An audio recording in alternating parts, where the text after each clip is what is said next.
What up? What up? What up? It's your man, Mr. Controversy. Did you miss me? Yes, we are back inside the 3-Point Conversion Sports Lounge. And I got my dog with me, who representing, got the polo on. You should have told me, dog. I would have put the polo on. My guy, Rue, what up, baby? What's going on? What's up, everybody? Yes, sir. Another Wednesday night. Happy to be in the lounge. Let's get to it. Hey, bro. I gotta say something, dog, because I saw something you posted on Instagram. I wish I had a picture so I could put up there. But dog, you was looking clean, dog. Oh yeah, What man. were you doing? I was helping out. You remember my buddy Tim? He was doing what you call it, like a expo thing, like a career expo thing.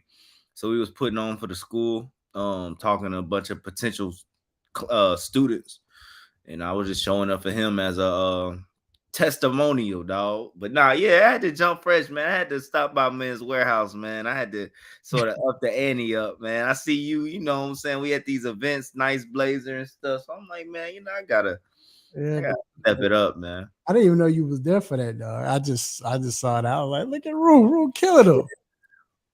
But hey, man, we have a great show for you all, like always, man. It's gonna be some fun. We're gonna get to the nitty gritty. We want to find out the truth, what's going on with sports. So it's not necessarily us depicting certain things. We're trying to figure out the truth in this show, man. So first off, thanks for everybody who was listening or watching. See you, appreciate you.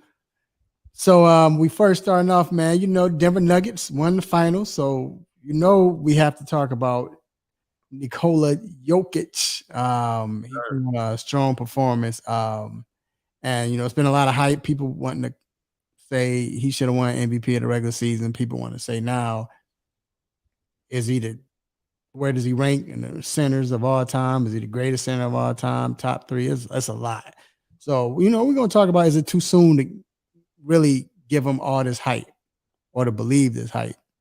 We're going to talk about that. Also, yes, Ab. What up, Ab? Ab is here. What's going on, Ab? We are talking about Jamal Murray, but we want to talk about the way he came up, but not just that, but where do they rank as far as duos in the NBA? I've been bold in my statement, so we'll get to that.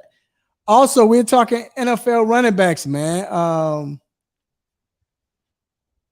It's a lot of running backs that are free agents right now that are pretty good, and some of them are young too, still in their 20s. So we're gonna break that down. Why they're still out there, and is it something going on with the running backs? We're gonna break that down. Also, we are talking about Errol, as we like to call him, Errol Spence, but Errol Spence and Terrence Crawford, they are fighting, so we're getting into that. And plus, Devin Haney, and there's been a lot of talk with Devin Haney and Shakur Stevenson. Yeah, what's going to happen? We have special guest, Mr. Damian Adams from the Real Deal with Damian Adams podcast. He's going to be on the show as well, so can't wait for that. Then we are talking. Actually, you know what? Should I tell him? I'm gonna tell him. Rue. So we're gonna bring it back where we're gonna call what is called 5 questions, where we get to sit down and ask our favorite athlete, dead or alive, 5 questions. Any 5 questions we want to ask. Something that we want to ask. So Rue will have his 5 questions for his athlete. I will have mine from my athlete I picked. And that's going to be fun. So you should stay tuned for that. Then we got Ask a Doc with Dr. Fowler, asking them questions about the injuries going on in sports. Then we got Quick Hit, Stop It. What's on our minds? Please let your family and friends know they can listen to the show live on the 3pointconversion.com Facebook page. Also, we're on the 3-Point Conversion YouTube channel as well. Come in the chat room. Everybody's in the chat. Brandon's in the chat room. Ab's in the chat room. Come join them, man. We like I said, we talking. See, Brandon already getting to it. Ab says, Cook playing games. Bring on Fournette. Yeah, we're going to get to it, Ab. But, hey, man, it's time to get to these quick hits. Let's get it. And we only got 3 today, but it's cool. First one, New York Mets pitcher Drew Smith is suspended for 10 games for using a banned sticky substance. What's up with these Mets, bruh?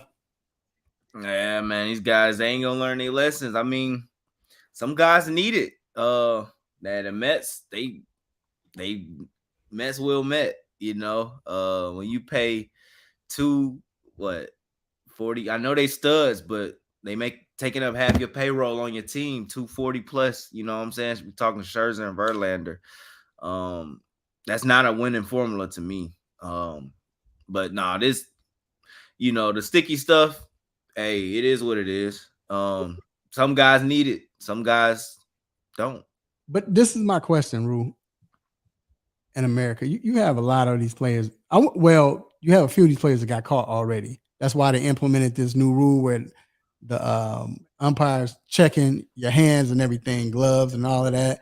But my question is, I wonder how many players do this and get away with it. Because it can't, I don't know. I don't believe that everyone has tried it has gotten caught. Or do you believe that? For the most part, I do. For the most part, because there's even been names. Scherzer got caught like 3 weeks ago. For the most part, I do. I think if you're doing it now, you will get caught. And I don't think they're protecting nobody either, because we've seen Garrett Cole get suspended for it. And you would think if they were doing that, they wouldn't, they'll protect the top pitchers at least. But no, anybody can get it. So right. Ab saying having two top pitchers, literally to play in and win a World Series. Exactly. And everyone is not 2 right. 30-year-olds. Right. And then going to another pitcher, Trevor Bauer faces another sexual assault allegation. This time, the lady said that lady from Arizona said he put a knife to her throat and choked her several times. Said he used her braid to choke her, and then she came out and said that's the reason for her unplanned pregnancy. And he told her, "Don't say anything. She better keep it a secret." But Bauer is countersuing for extortion. So this is going to be interesting, man. It's funny, real quick. What the matter's not funny. Hopefully, like I said, if he did it, he go to jail. Whatever he get coming, the worst. If he didn't do it, she need to go to jail. You know what I'm saying? For lying. So either or, somebody need to go to jail for this. Whatever. But I was gonna say it's funny how they use certain terms. Like instead of her saying, you can tell this coming from a lawyer. Instead of her saying like, "Yeah, he knocked me up" or "he got me pregnant" or whatever, this is the reason for my planned pregnancy. Like what is that? Yeah, why can't you just say yeah, like that to me that's I don't know the law like that. But that sounds fishy to me. That sounds like, you know what I'm saying? Why can't you just say that? But again, I guess you have to use certain words and be careful with how you say things or how it makes it look. You know what I'm saying? So we'll see. Stanley said he's talking to Ruru. He said that was 22 years ago. He said Randy Johnson and Kurt Schilling wasn't spring chickens when they won. This is for the podcast listeners. 22 years ago, Al. That doesn't work anymore. But and then last but not least, man, this is crazy. UGA players, a report came out that UGA players have tallied at least 10 traffic-related reports since January 10th. And then they've had 60 moving violations since 2021. That is crazy, bro. Yeah, man. You said something before, early before the show. And first of all, what's going on, Pat? Mr. Pat Freeman, the Mighty Open. Make sure y'all follow him, man. That's my guy, the Godfather right there. But tell him what you said about, because we talked about this. What did you say about this? Dog, it's been a thing since I was little. Athens Police, Clark County, they for real, man. It seems like they got a thing for the athletes, the Georgia, football players mostly down there. And I think what this new article came out said that this has been a spike since what, January? Like it's I don't know. I don't think they They don't have the have message for the players. right. Sound yeah, right. I've been to Athens, and to me, it's not your well. When I went, it was a minute ago, but it's not your typical. I guess college town. You know what I'm saying? Like when I went, this is a long time ago, but when I went, it wasn't. Matter of fact, like I said, this is in the '90s though, my boy. But I went back before I went to cover a game, and it was like it was just different. You know what I'm saying? It was a different feeling. But and not saying the crowd, not saying the students, but I'm just saying like you could just tell the police be all over there. I remember someone telling me like, "Yeah, you got to watch out for the cops here. They don't play." It's a college town. Yeah. Don't you think it should be some type of, we'll let them get away with this, or especially when you winning championships. Yeah, but now look at the situation earlier this year. That was sort of a low blow to the police department, don't you think? When the young lady and the young man got killed, and all these names are disappearing right now out of my head, but Jalen Carter disappeared from the scene, and a lot of questions were made, like what happened, what really happened, where were they, so were they trying to, so I don't know if they're trying to, I don't know, but that was a slight blemish, I think, that would, what's going down in Georgia with the racing and things like that. So, maybe they, try to tighten it up, man. But stay on your P's and Q's, young dogs. That's all I gotta say. My young look, when they got the quarterback, even though that was his fault, that was dumb. But when they got the quarterback, yeah, Stetson, it's like, but Stetson was in Dallas. He wasn't. Okay. Dallas. Yeah, but I mean, you could just go down a list of guys. Yeah. So watch yourself, young man. But hey, man, that wraps up quick hits. Like I said, it was very quick this week. We're going to take a quick break, and we will be right back. I'm Evander, the real deal Holyfield. You are listening to 3-Point Conversion.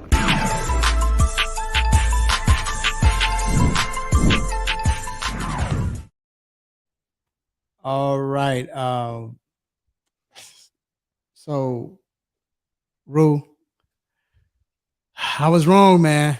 The Denver Nuggets beat Miami, and if I may, just comment on that series. And it's unfortunate, injuries happen, and I'm not saying this is the reason why Miami lost. I'm not, but what I'm saying is, I just wish, because so many people said this is a boring series, I knew it wasn't going to be a fight. If Tyler Hero was playing, I wonder if that series would have changed. Not saying that Denver wouldn't have won, but would we have seen it go 6 or 7? Because Miami players couldn't hit a bat. Strus was like horrible. You know what I'm saying? Till game 5, and he wasn't horrible because he was hustling, but he still didn't hit a shot. Vincent was non-existent until game 5. So I really want, besides that, I think if it wasn't for Hero being hurt, I think it would have been a better series. Or do you disagree? Maybe they could have got another game. I think it would have. I think Nuggets would have won. Would have been more competitive. Yeah, definitely more competitive. Definitely, without a doubt. It would have been more competitive. He was missing 18 to 20 points. Because think about it. And Al pointed this out when he was talking about it earlier in the series on social media. Think about it, bruh. They held last game, Denver only scored 94 points. They held Denver to like 108, then 103. And, I think it was another one they had 90 something. The first game, I know they hit like 104. 104, right. Like that, yeah. Right. Brandon says there's always a And if it wasn't for, and then he says they'd be worse defensively with Hero. One could argue that. It's a lot of if was a fifth. It's a one could a lot of right. But I just know that the fact that we hadn't seen a team play Denver that well defensively all season long, I don't think. And then the fact played them well. To an extent. But they were still scoring. Yeah, 120. Yeah. So, but either or, let's talk about Joker, man. So Joker, he what he finished with? You got to. I think he finished with was it 27, 14, I think, and 6, I believe. Y'all quote me if I'm wrong. I'm guessing I'm about to pull it up. I didn't have it up, but in the finals or the playoffs? Finals. He had 30. So maybe that was the playoffs I saw. 30, 14, and 7. And 7. Okay, 30, 14, 7. I'm sorry. So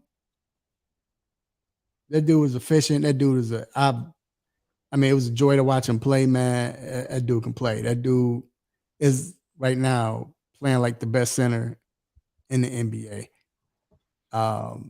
As well as Joker is, but well as Embiid is, or good as Embiid is. But what I want to ask is, after all the hype with everyone saying that he's, he might be the best player in the NBA, they got him ranked in the top 5 of centers all time. Can you put him as a greatest center? All of these things coming out. I'll start with you, Ru. Do you believe the hype? Do you think that is warranted? Do you think it's too soon? Tell us how you feel, man. It's definitely, it's a little bit of both. It's warranted, I think, because I'll start with why it's warranted. Why I feel like one could say it's a conversation, and I'll get to that. It's warranted because this dude's like a unicorn. He does things as a center you've never seen before. When we talk about the facilitation from the center, this dude's a point center. You know what I'm saying? He's made that a term now, point center. Jokic has. So I think when you talk about intangibles and when you comparing all the centers, Jokic, he has the intangibles that the others don't. But also that comes with, you gotta look at the flip side to that, the defense. Jokic probably is on the lower totem pole when it comes to defense when you talk about all the centers. Why I feel like it's premature though. It is premature because it's one ring. It is one ring. It's 2 MVPs. And I think when I say it's premature, you gotta like the guys whose career, the Kareems, the Wilts, the Russells, it's like the Shaqs. These guys have the championships. I know Wilt doesn't. But I think careers are really defined by that. And let's really say if Jokic only won 1 championship, and it's all said and done, I don't know if people are going to say he's better than Kareem with 5. I don't think Shaq 4. So yeah, it's premature for sure. But it's natural though. So let me just play a little advocate right here. So you look at the centers. Kareem, Olajuwon, Shaq, Moses, Russell, of course. They have David Robinson. They have multiple championships. Yeah. But Kareem, Wilt, and Russell are the only ones that have multiple MVPs. Shaq only has 1 MVP. Olajuwon has 1 MVP. D. Robinson has 1 MVP. I think, we said Moses. Moses have multiple MVPs, I believe. Yeah, 2 or 3. Yeah, 2 or 3. Yeah, you're right. Ewing doesn't have any. Them the ones right there. Them we said it. It's like 7. It's like a good 7. So Well, it's only like about 4 that has multiple MVPs though. Yeah. I'm not talking about finals. I'm just saying Okay, yeah. MVPs. Joker has 2 and probably could have 3, honestly. And then you got to look at when it's all said and done, he could have more. Right. But again, like you said, just let it play out, man. Because even and this reminds me of Michael Jordan. When Michael Jordan won his first title, Michael Jordan was clearly the best basketball player in the NBA. Michael Jordan had 1 Finals MVP.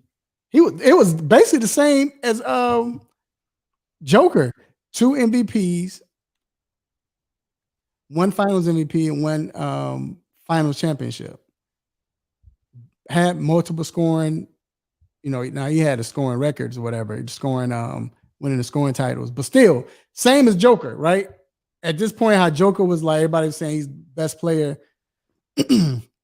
Same could be said for Jordan. He was the best player in the NBA. But I don't think anyone was ranking Jordan the greatest. Now, you probably had the media, but as far as a player standpoint, I don't think players are saying, oh, yeah, he's greater than, he's the greatest player ever, or he's top 5, or he's, you know what I'm saying?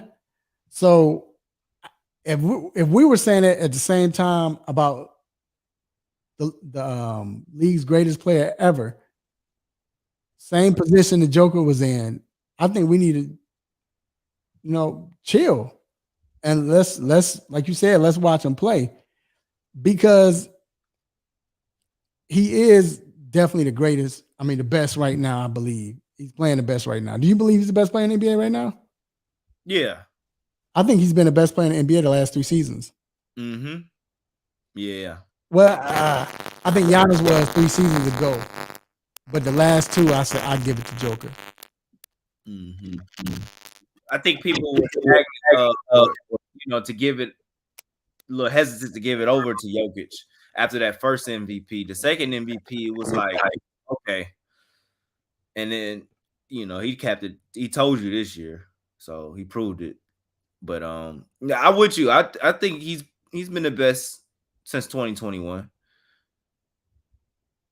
2021.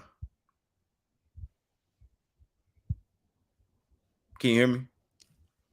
Go ahead. I can't hear you. I don't know if you can. Yeah, I can hear you. No, I can't. I don't think that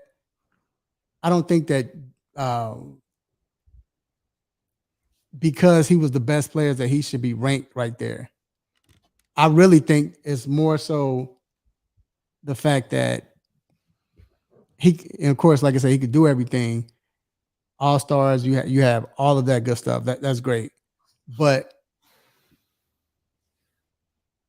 I wonder, and you can speak to it, Rue, does it have anything to do with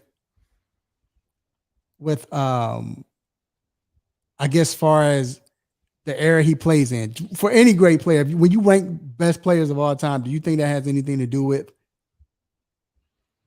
the era?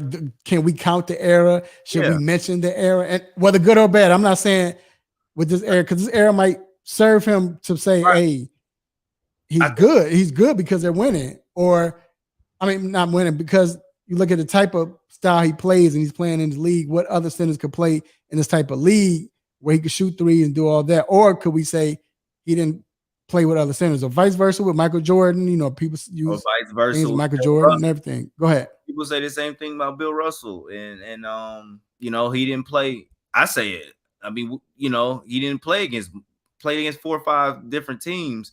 So errors are always going to come into the fold when you're talking about legacies. And at the end of the day, when we stacking these guys against each other, it's the same thing with LeBron and MJ, because MJ scoring this, I think somebody said MJ could score 50 in this era, or somebody, that was a topic a couple weeks ago. So that's always going to be a thing. We always going to talk about errors. Do you think Jokic could do what he's doing in any era? Honestly, I think he would be good. I think he would be among the best. Because think about it. the biggest body he's gone against is probably Embiid, right? And because you could think about it, he's not quicker, but he's more agile, believe it or not, than some of those players. He's more crafty with his footwork. So he could play outside, he could play inside, but definitely outside. But I think inside, I don't know if he would score as easy when you got shot blockers, Olajuwon and David Robinson, and I still think he'd average 22 points. Right, Alonzo Mourning, and I get that. What up, Rory? But what's going on, Rory? But at the same time, I still say defensively, I think that would kind of sell him back because I think the one-on-ones, it'll be evenly matched. Or the reason why I say evenly matched because they'll be able to score on him. He couldn't keep up with no Olajuwon. He couldn't keep up with David Robinson. Too quick. He couldn't play Shaq. Shaq too big. But I think on the other end, he'll be able to do some of the things he's doing now. So, I just think, I still think he'd be a very good center. I still think he'll make the be in the Hall of Fame too. Oh, no doubt. So because he can play like a big man, but then his real quick, I just want to have a little fun. Where do you rank your centers right now? And we'll close it with this. I'll say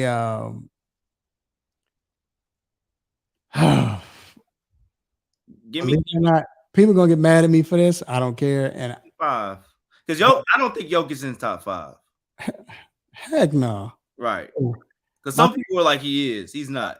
My top 5, believe it or not, is y'all give us y'all top 5 too, but I believe it's Olajuwon, Kareem.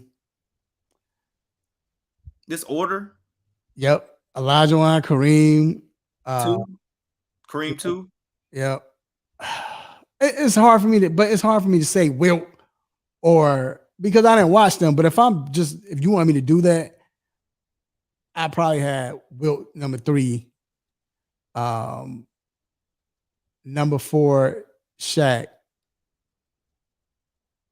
And Moses Malone number 5. Okay. Yeah.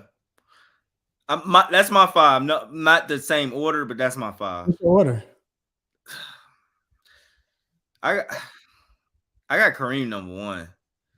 Got Shaq number 2. Olajuwon number 3. 4 I got Wilt. 5 I got Malone. And then I got Jokic 6. Then David Robinson. Okay. I got Jokic over Robinson. I can't put Jokic over any of them yet because you gotta win more, bro. You gotta. I think the one center you could put him over right now, it might be Robinson.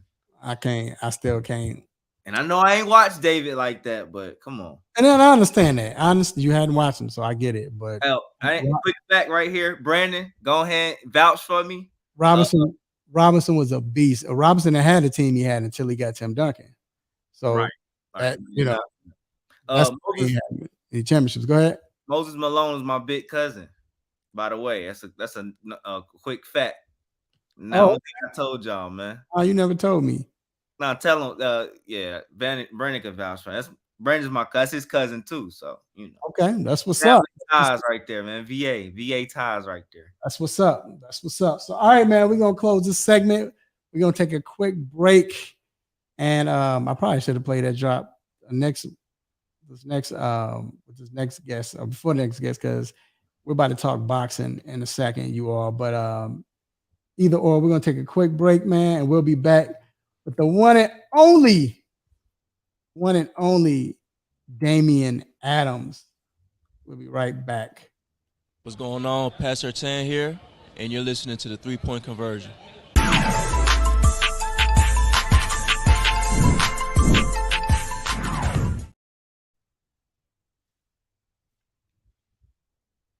Back inside the 3-Point Conversion Sports Lounge. All right, real quick, before we bring Damian on, Rory says his Chamberlain, Kareem, Shaq, Olajuwon, and Robinson. Good list, bro. Good list. Ab says Kareem, Shaq, number 1 and 2. I mean, number top 1, I guess. Hakeem, Bill Russell, Wilt, D-Rob, Moses, and Ben Wallace. Stop it. Thank you, Grab. Thank you. Stop it. Ben Ben Wallace. Oh, Ab. Come on, Ab. That's your favorite? Maybe saying this is his favorite. He might be saying this is his favorite, or I don't know, but I got George Mikan over Ben Wallace. Hey. All right, and then we got Grandma Mom maiden name is Malone. Oh, Grandma maiden name is Malone. Okay, Grandma, your grandma. Okay. Mm-hmm. Right. He's Granny. Yeah, okay. Shout out to Cuz then, man. But hey, man, speaking of family, bro, we got to bring in a family member right now who with the 3-point conversion helped us out, man. He was our guy. He helped us out with boxing. Now he's doing his own thing. Real Deal with Damian Adams podcast. Always check him out on social media. Damian Adams, The Real Deal with Damian Adams. I'm gonna let him say it because I don't want to mess it up. But this guy always has great takes, man. Whether it's boxing, basketball, he don't dance no more. But we need to bring that back. But my guy, Mr. Damian Adams, what's going on, Damian? Hey, what's going on, y'all? Glad to be on the show, man. What's up, Damian? What's up, Damian? All right, man. So first of all, we brought you on for boxing, and then I wanted to add the fact that I don't know if people that listen to a podcast probably can't see him, but man, like the living room, like it's a lot of people that have that living room, but it's dope. But it's dope. But no, but seriously though, man, we got a big fight coming on, man. Coming up. And when is it? July? Is it? July 29th. 29th. July 29th. And we have, of course, Mr. Errol, a.k.a. Eero Spence, and Terrence Crawford are going against each other. So my first question, though, I have to ask, I know you've heard this so many times, but I really want to know from you and everyone, want everyone else to hear from you. Do you think this fight between the two is happening too late? Nah, it's not happening too late because you got two guys who are still undefeated. Both guys are still looking at their best, right? Terrence Crawford fought maybe 3-4 months ago and knocked out David Avanesian, who was a top 10 welterweight. So he's not, both fighters are looking at their best right now. It's not a case of where with Floyd Mayweather and Manny Pacquiao, even though both fighters were still looking good, we should have got that one years earlier. And people still kind of are upset about that one. But with this one, I think we're getting at the right time because Errol Spence is still in his prime, still somebody who's very dangerous, coming off of a knockout last year over Udinese Ugas. And like I mentioned with Terrence Crawford coming over a knockout just a few months ago. So this one is coming at a good time for both fighters. Now, Damian, they just had the press conference. I believe it was yesterday. We know, leading up to the press conference, the barking at each other, the taunting on social media. But at the end of the day, do you feel like these guys really have the utmost respect for one another? Yeah, I think when it comes to the trash talk between these two is more about selling the fight. These two know that they're going in with the best opponent they face in their careers.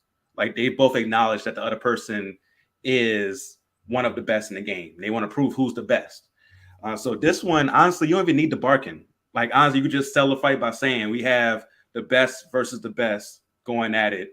And we want to see who the best is at welterweight, who maybe is the best pound for pound in the sport, period. It's about competition. The barking adds a little extra to it, but watching the press conference today, neither one of them are really good at trash talking. This is about them going at each other, seeing who the best of the best is. It wasn't the best trash talk today. Hopefully they upgrade it over as they go forward, but it wasn't the best moment. Yeah, Terrence Crawford talking about reeling in fish. He went through a whole thing about cutting the fish and cutting it from the gut. I'm like, dang, okay, we see that you really out here, firing up the catfish and whatnot. But yeah, neither one of them are really good at trash talking. So they're going to sell a fight. It should be about the best versus the best for sure.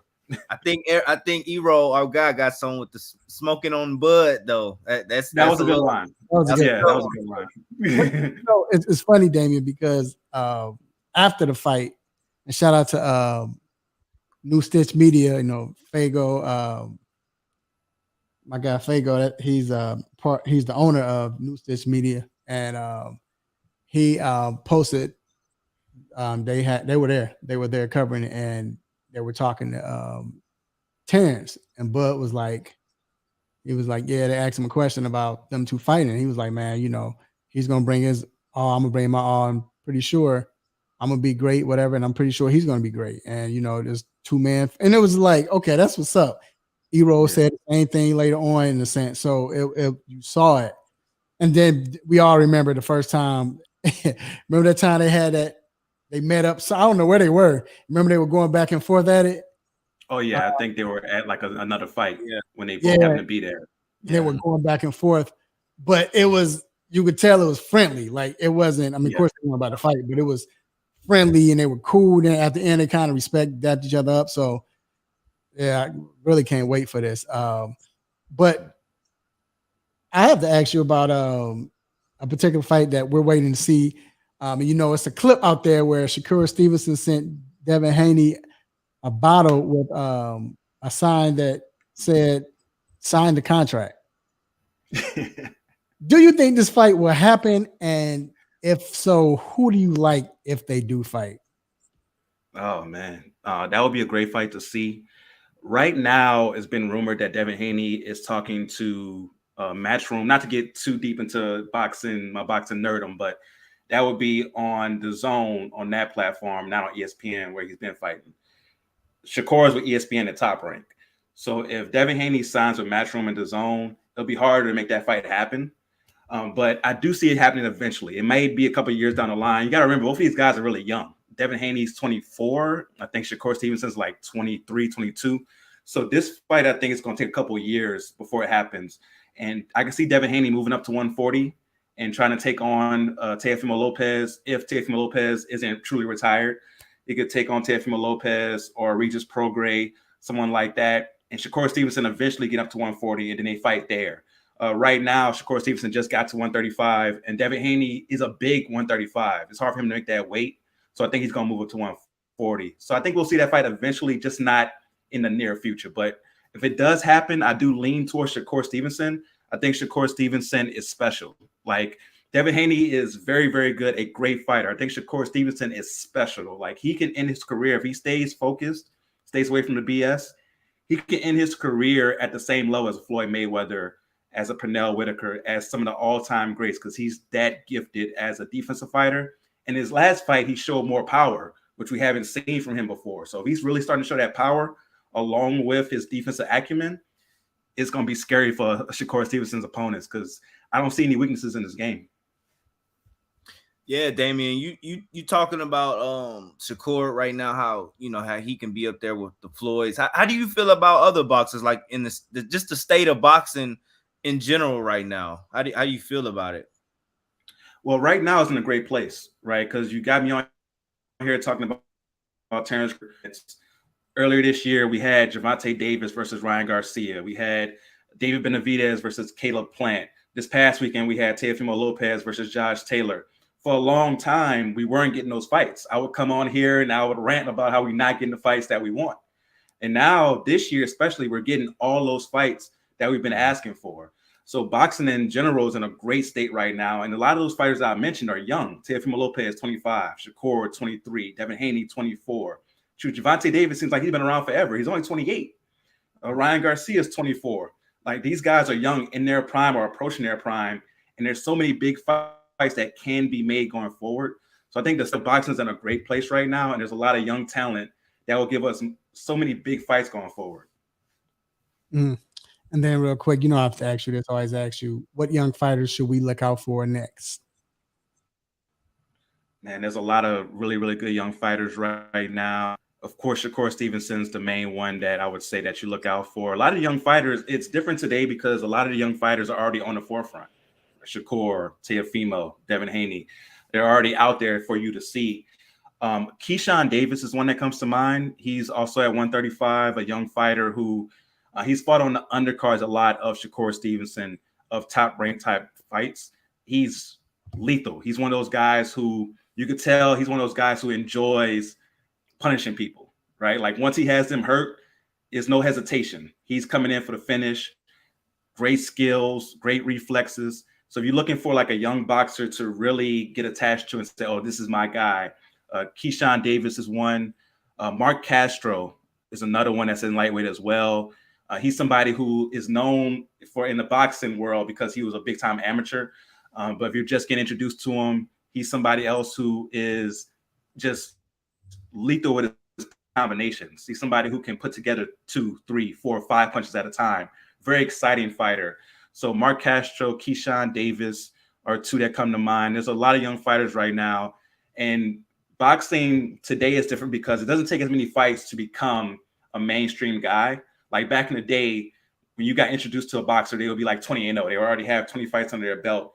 Now, because of the amateur ranks and the way they come up, you could get introduced to a fighter quickly now. So I think that you're going to see more and more young fighters coming up that you're like, okay, they're only 21, they're only 20 years old, and they're going to come up very quickly. You're going to see how talented these young guys are. There you have it, my guy, Damian Adams. What's your social media tag, man? I want to make sure I'm saying it right. So yeah, on social media is at The Real Deal WDA. That's The Real Deal. W as in whiskey, D as in Delta, A as in Alpha on all social media platforms. You talked about the videos I do earlier. I heard you got your top 5 centers. Hakeem Olajuwon got to be over Shaq, man. I've been talking about this the last couple of days. Hakeem Olajuwon over Shaq. And a lot of people like, how can you say that with Shaq having all the championships and being so dominant? Go look at the teams Hakeem Olajuwon played with compared to the team Shaq played with. Hakeem Olajuwon's GMs, like, shit, anything, like put them in jail because they didn't give this man no help for most of his career. So I would say Hakeem Olajuwon over Shaq. Go check out my videos on social media about that. The Real Deal WDA. My podcast is called The Real Deal with Damian Adams, available on all podcast platforms. Go check it out. Usually drop at least once a week, The Real Deal with Damian Adams. So please go check me out, and I appreciate it. Always got to show love to 3-point conversion. Still got the merch. So yeah. So always, man, and I appreciate you guys. I appreciate you, Damian. Well, I'll holler at you, man. All right, y'all. We're going to take a quick break, and we will be right back to talk. Guess we're going to ask these legends, man. Going to have 5 questions we want to ask these legends. All right. We'll be right back. Hey, it's Chuck the Iceman Liddell, and you're listening to the 3-point conversion.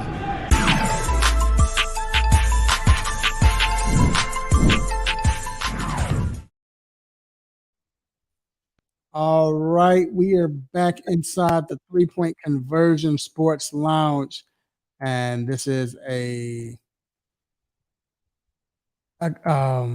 basically I guess it's not new. I wouldn't say this is new, you know what I'm saying? But this segment we've done a few times, which is called 5 Questions, where we get a chance to sit down with our favorite guy, you know, our favorite. Well, I ain't gonna say our favorite, any athlete, one we don't understand, one we're confused about. Yeah, not our favorite, but just somebody we're confused about, and we want to make sure, you know, that we understand them. You know, we got questions, you know what I'm saying? We got 5 questions and all of that. And so I'm gonna let Rue go first. Rue gonna have his 5 questions he's gonna ask, and then I have my 5 questions I will ask. Matter of fact, you want me to go first? I'll let you go. I'll go first because okay, yeah, you go ahead. You gave me a tip on what you're doing, and I really like your question. So, my guy, I'm gonna ask athlete, and this guy's still alive, and I want to sit down at the table. And when we ask questions, nobody's here; it's just us at the table, no mic or anything. This is something that I know he's sharing confidence, and he'll be able to trust me, or he or she. But this person is Deion Sanders. And you know, I gotta ask Deion, man, and I'm very, you know, I guess because of what's going on with Deion, but then what he's done in the past. So we've talked about Bo on the segment. I think G asks Bo questions. to ask Bo questions, the 5 questions, but I'm asking Dion this. He asked Bo the opposite. When it came to Bo Jackson, we know you competitive, Dion, but I would ask Dion, I know you competitive, but did he, I guess, strike more into you? Like did he drive you because he was kind of like doing the same thing? And I think he was doing it first, if I believe. I think Bo came out first. So to watch him do that, was it more like I can do this and I can be better at it, or so on? Like, did you look at him as a rivalry or rival? So I really want to ask him that. I know they came out, they was friends and all that, but I really want to know, especially Dion being young at that age, Rue. You know, he was young.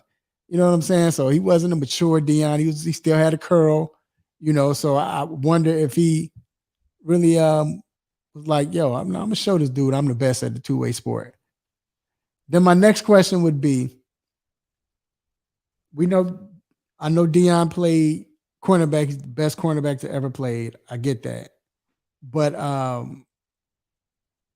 he was also a kick returner. And honestly, he didn't have that many opportunities, and he was the best kick returner at that point before Hester came in. If he had as much opportunities and more opportunities, or the same opportunities as Hester, I believe he had more touchdowns. Also, he played wide receiver for a few years. And when he played wide receiver, they'll bring him in. Or when he played, I think that his first year he had over 80, 90 catches. So he could play, he could do that. But I want to know, Dion, what position did you like to play the best? I definitely understand, Dion, you were the best cornerback, but Dion, you said it yourself, sometimes you would get bored because they wouldn't throw you the ball. So what was the position you loved to play the best? Whether it was kick returner, wide receiver, or cornerback. Because when you play wide receiver, you got the ball in your hands. When you kick return, you got the ball in your hands. We all know you love to have the ball in your hands. You love to score and make plays. So what did you like the best? Next question was, did you feel betrayed when everyone said you were selfish when you left Jackson State? Because everybody was on Dion. Yeah. Everybody was on Dion, right? Mm-hmm. And then next thing you know, everybody was like, he wrong. He in it for the money. Look how he did this. He did that. He said he was. I mean, true enough, Dion put some stuff out there to make it sound like he was going to stay at Jackson State. But still, did you feel betrayed? I wonder. Then I have to ask him, when it came to Jackson State, would you have stayed at Jackson State if you would have gotten paid the same amount of money that you're getting paid now in Colorado, or would you still leave Jackson State to go to a Power 5 school? Because more than likely it'll probably boost, your coaching status. Because I mean, we want to say it's the money. I don't know if it was the money, but I mean, right. I know, right? It must be the money, right? It probably was, but even if, I don't even think it was just the money. Must be the money. Because do you think if he's trying, everybody says he's trying to get to a big time Power 5 school, as in Florida State or maybe SEC, do you think he would? So I wonder if it was. I don't think it was just the money. I think the money had a lot to do with it, but I don't think it was just the money. So I wonder if it was just the money. No, I think it was like a lot of a lot of that too, but also wanting to prove, people wrong. Like, rebuild, I'm saying, start from the ground up. Right. So that's, I would ask him that. And then my last question I would ask him is, Dion, we seen you go have battles with Jerry Rice, the greatest wide receiver ever. He'll win some, you'll win some. But probably the fastest or the person with the speed you had is great would be Moss. how do you think you would have fared in guarding Moss? Would you have been able to keep up with him? Would he have been able to get the deep ball and all of that on you as fast as you were? Mm. And those would be my 5 questions to Dion. Good ones. So my 5 questions will be for Scottie Pippen. Man, Oh. I think right now very misunderstood. Or So but go ahead. yeah, a lot of going on in his life right now. One would even think he was going through a midlife crisis almost. But nah, I wanted to have a sit down with Scottie Pippen, man. I don't even know if he has a restaurant or anything. You know, usually Pippin's sounds like a great restaurant, man. Anybody like I don't know if anybody along the way, I don't know, his career told him that. Look, that's a nice steakhouse name, Pippin's. Yeah. So, but look, we gonna go to Jordan's. I don't know if Jordan still has his steakhouse in the shop, but we gonna go somewhere, sit down and have something to eat, man. And I'm gonna ask him. My first question is gonna be, in 1993-94, without Mike, you know, you averaged 22, 9, and 6, and you led the Bulls to a 55-27 record, all without Mike. When you watch LeBron James' career, do you ever wonder if when you ever watch, what am I trying to say? When you ever watch LeBron's career, do you ever wonder if you could have done that if you had the opportunity your entire career? You know what I'm saying, without Mike, just being the man on your team. So that would be my first question. Wait, Rue, I don't know if you watched Pippen in his prime like that, right? I mean, no, I wasn't living. Only what I saw, Because everybody would say, right. LeBron, he was, I hate the term, he's the first LeBron. I hate that, but he was the guy that could do everything. He was the first small forward, not even just two-way, but just who brought the ball up, who could pass the ball, rebound. I don't think he could guard 1 through 5, but he could definitely guard 1 through 4. Yeah, we hadn't seen anything like that in a sense. So I that's a good question. I agree. I want to see. Yeah. My second question would be, speaking of LeBron, did you change the way you feel about, because it's been on record how Pippen felt about LeBron, but I will ask him, have you changed the way you felt about LeBron now that your son, SP Jr. Now plays with him? So do you got a change of heart, Mr. Pippen? I will ask him that. My third question would be, we saw how you switched your tune about Mike after The Last Dance. But bruh, did you always feel this way about MJ? That's what everybody wants to know. Right. His recent comments, most recent comments, as far as what Mike was a terrible, like, bro, that just sounds like coming off a little crazy now, Pip.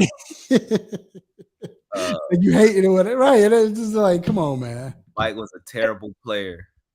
Because and then remember, he said like a few years ago that no way he had never said that LeBron was a better player than Michael. Yeah, I remember. Yeah, say something like that. Right.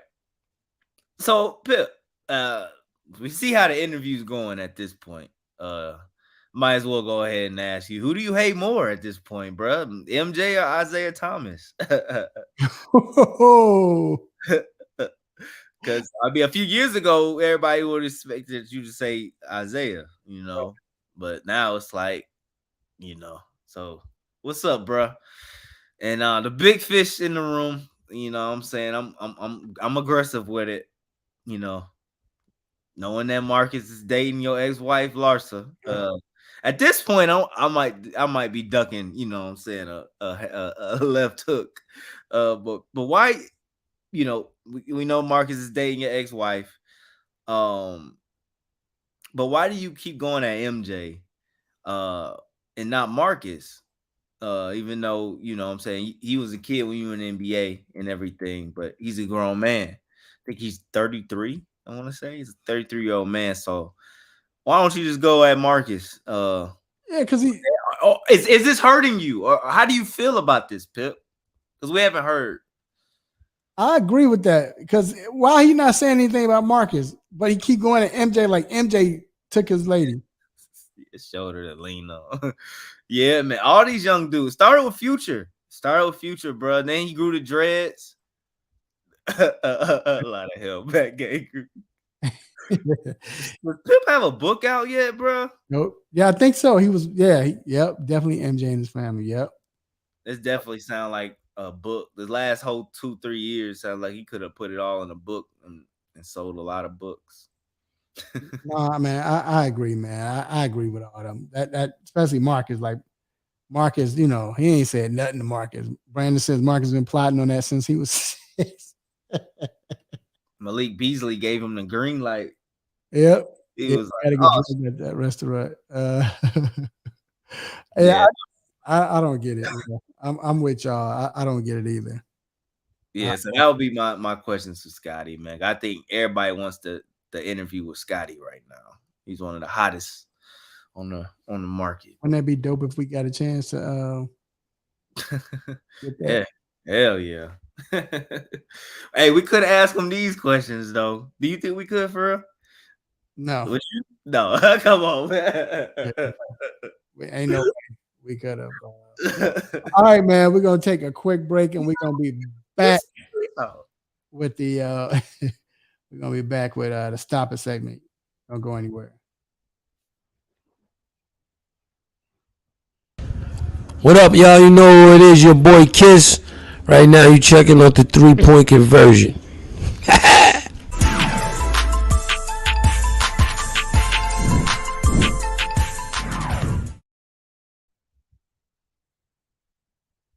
All right, we are back inside a 3-point conversion sports lounge, and it is now time for the most infamous, the most famous Stop It segment. Let's get it. All right, Rue, I'm gonna let you go first, bro, because I'm still trying to get my Stop It together, man. Yeah, I got it. So, man, my Stop It goes out to a Belgian man. This man, David Barton, 45 years old, tricked his whole family over the weekend in this elaborate prank to teach members of his family a lesson about the importance of staying in touch with one another. This guy faked his death, bro. Faked his death and showed up at his funeral in a helicopter. Stop it. So there is a video that I probably should have sent you so our guy everybody could see. But whoever's watching right now, you watching, you know what I'm saying? That's everybody at the funeral. And he gets my Stop It because he wouldn't have got this reaction, bro. Like, dog, you see him over there landing. I'd have been mad, bro. I'd probably have been relieved after the fact. But bro, I'd have probably been hot, bro. You know what I'm saying? So I don't think that was a cool prank. So that was cool, dog. That was cool. A big Stop It. Because the lesson, what's the lesson in all that? And also, you know what I'm saying? You choke on that piece of chicken, you know what I'm saying? You gotta ain't nobody gonna believe you. You know what I'm saying, bro? You just gonna have to sit that one out, bro. Like, yeah, you can't do that, man. Nah, David gets my Stop It. Yeah, Stop It. All right, my Stop It goes to Paul Pierce. Oh, that's a good one, bro. It's a good one. What was Joker thinking, dog? I almost mean stop it, literally. Like, stop it, dog. Like, bruh, that was so funny. The way KG. So if y'all don't know, they were watching the finals and KG Showtime. They have a show, like KG has a show, and Paul Pierce sometimes is on there. And that was Paul's first time on there. But not the show. But the game. They were watching the game. Right. Yeah. But Paul's usually on that show a lot. Okay. So, but either or, watching it live, and Paul had his, I don't know who the Spanish little honey came up, whatever. She come up and he like, Paul didn't know they were live. He thought they were just watching the game, chilling. Yeah, Paul was like, "Hey, yo, this is my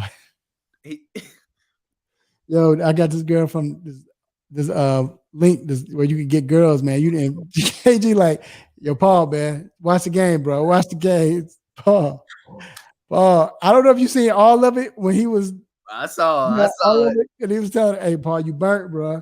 The funny part was when, Paul was like, "Yo, Vincent, why he ain't in the game?" KG like, "Vincent right there, homie. Where? I don't see him." Vincent got the ball right now. Where? He got the ball, but you burnt, Paul.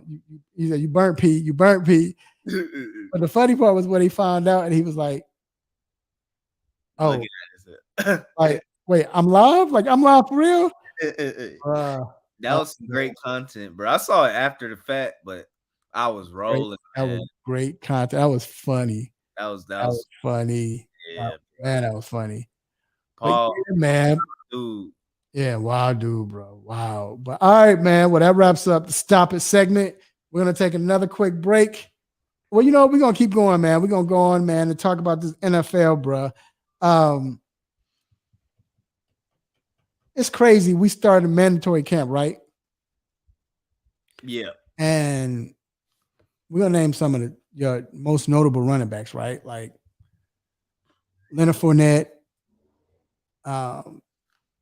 Ezekiel Elliott, Dalvin Cook, Kareem Hunt, even to James Robinson. Why are all of these guys free agents right now?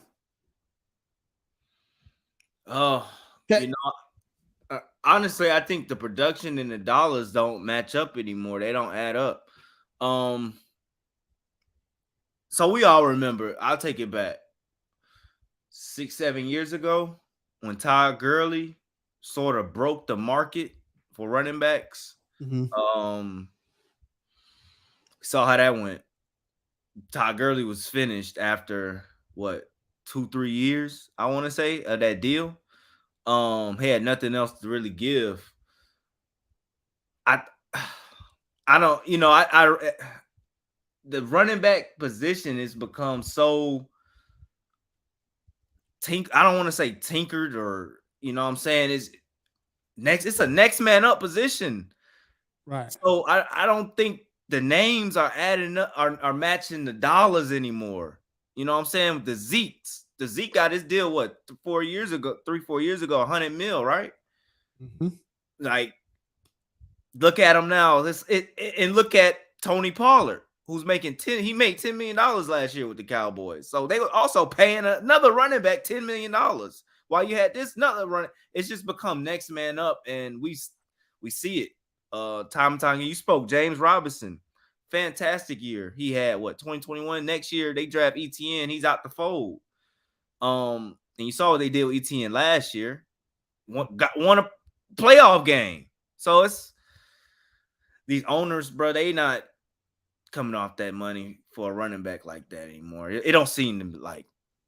So, and no, that's a good point. That's a great point. And it makes you wonder whether running backs say, all right, let's go ahead and dial back and all right, let me take what I can. Because we saw what happened to Le'Veon. Yeah, oh, that's another one. And another one. He didn't get signed, but you're looking at two running backs. So, not two. These four running backs, 4 or 5. Because think about it. We know what Dalvin can do. Dalvin going to get hurt and gain 11 and 12 or 12 and 13. But he's going to give you 1,000 yards. He's going to give you 8 to 10 touchdowns. We know what he's going to do. Ezekiel Elliott, believe it or not, he's been sharing the rock. So his production is going to come down, but he's still right at 1,000 yards, but getting like 8 to 10 touchdowns a season. Kareem Hunt, who's sharing who was sharing the backfield with a Nick Chubb. Nick Chubb is probably top 3 running back in the league right now, and people just don't give him credit. But Kareem Hunt could do everything.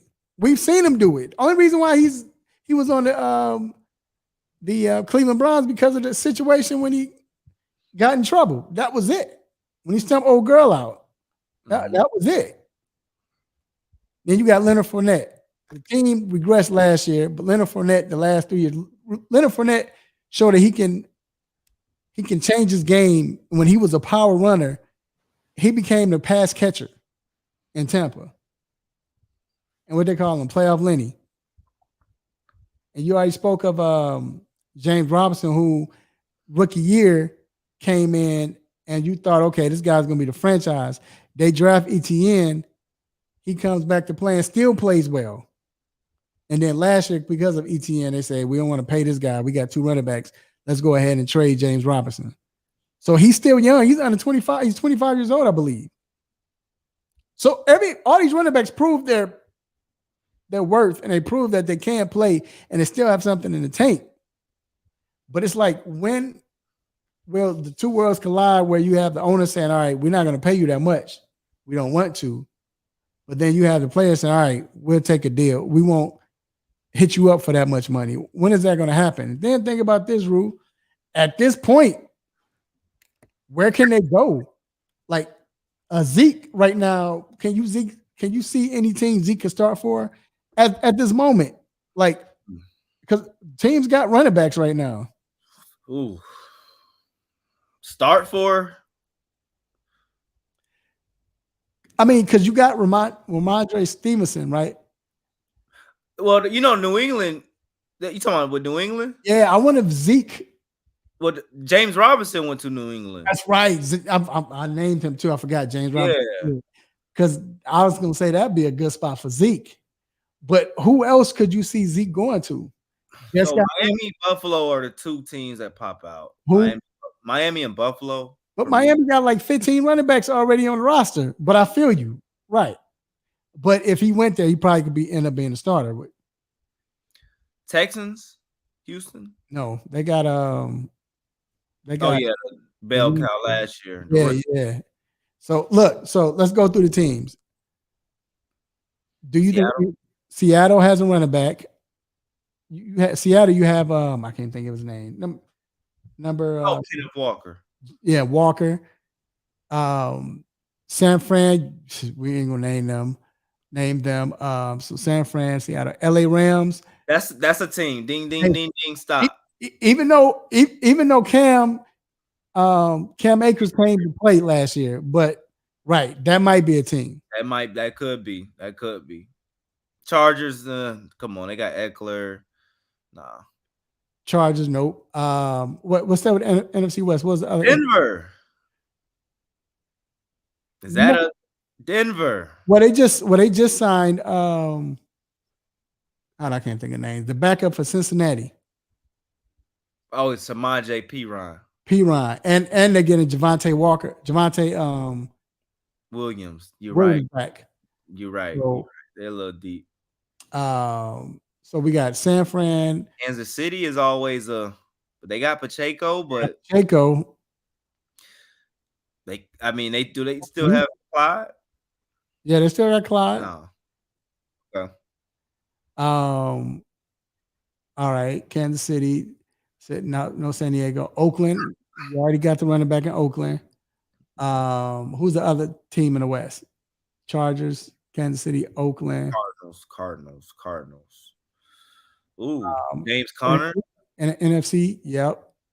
But I think you can but he's been good. He's been pretty good, and he's still relatively young. Who else is in the AFC West? Denver, Oakland. What about Buccaneers? Well, we in NFC West. Kansas City. Who's the other team I'm missing in the AFC West? I'm tripping. Oh, we hit them all. Chargers, Raiders, Chiefs, and Vegas, Denver. In Denver, I mean, okay, we did. NFC North, Pittsburgh got their running back. Baltimore has a couple running backs. Plus Lamar. We said Pittsburgh, Baltimore. Cincy has a running back. Yeah, Browns got their running back. I wanted to come to our division real quick. My division. Okay, so Atlanta has their running backs. Oh, we know that. Carolina has a running back in Miles Sanders.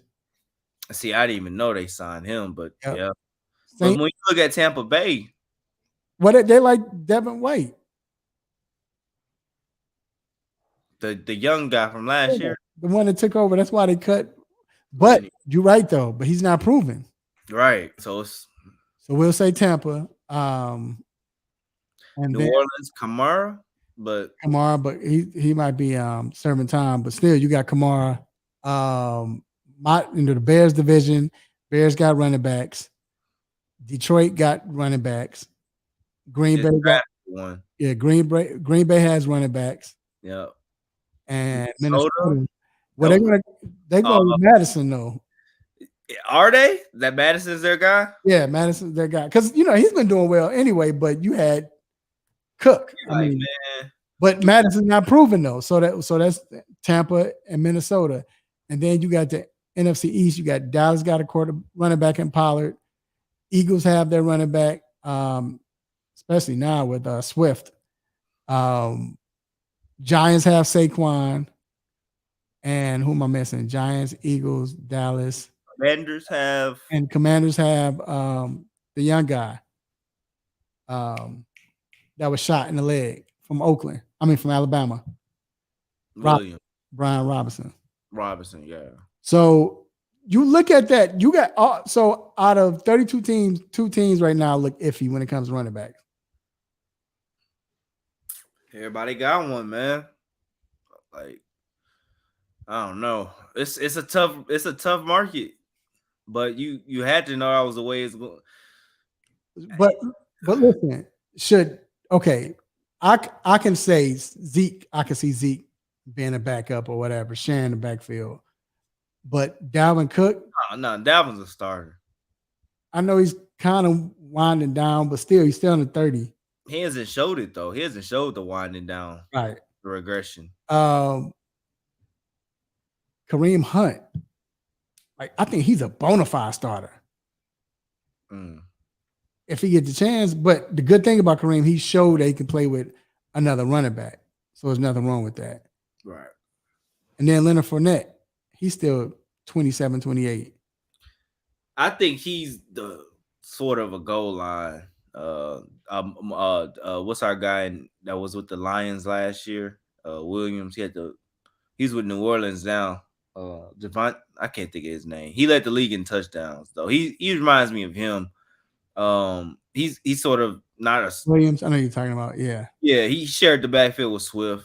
That's what to me Leonard is. He's not an every down back. You're talking about the guy that you said that was you gave a stop it to when he was showing his emotion. Oh, I dig him. In preseason, look what they did. Look what they did, Rue. And you said you gave him a stop it because you were like, he been fake. Come on now. I was like, yeah, he faking for TV. Dude went out there and had 18 touchdowns. Had his emotions on his sleeve every game. Right. All right, so let's pivot real quick. In basketball, go back to Denver Nuggets, right? We saw how Jamal Murray took off. He got healthy. I was very adamant when I came and said that I think when Jamal Murray's healthy, him and Joker is the best duo. So you already know how I feel. Where do you rank them as far as duos? How would you rank them right now? Yeah, going into next season. Oh, going into next season, where I rank the duo. So Jamal Murray and Nikola Jokic is I think you have to rank them number one. I'm gonna start at 5. But I think you have to rank them number one. Because of what they just did. I'll make that short and sweet. Number 5. So you're going to your top 5, okay? Yeah, I got 5. I got Tatum and Brown. At number 5? At number 5. I know it's kind of surprising. I don't know if Brown's gonna be there. It's just the reason. I don't know. It was a little unsteady. I'm a little unsteady. That's why I have him at 5. Mm-hmm. It's because the contractual issues with Brown, what's going on, happened in summer. There was a team look different. That's why I have it. And I feel like as a duo, I feel like it's coming to an end more so than the beginning with these two. Okay. That's why I got them at 5 because we've seen this duo for the past 6-7 years now. How long, you know what I'm saying, till we see something. Oh man, number 4, I got LeBron and AD. I still feel like it's these two could do something. I hate the Lakers. I don't like them, but I still feel like these two could do something, man, with the right pieces. We saw it this year. They shocked me.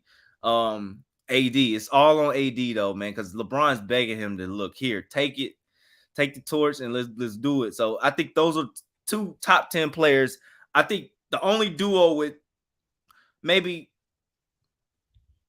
next to another duo I'm gonna say is the top 10, 2 top 10 players. I think LeBron and AD are 2 top 10 players in the league. AD, come on, you might be out of it, but look. All right, so that's 4. 3. Let me move on. 3. Kawhi and Paul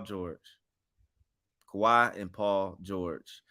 Rested, healthy. The system around them, the players, the coaches, all set up for these two. It's always set up for these two. They should have one by now since they've been together, but they're gonna get one, and I'm gonna keep saying it. These two are gonna get one. They're still a deadly duo. When healthy. That's the biggest thing.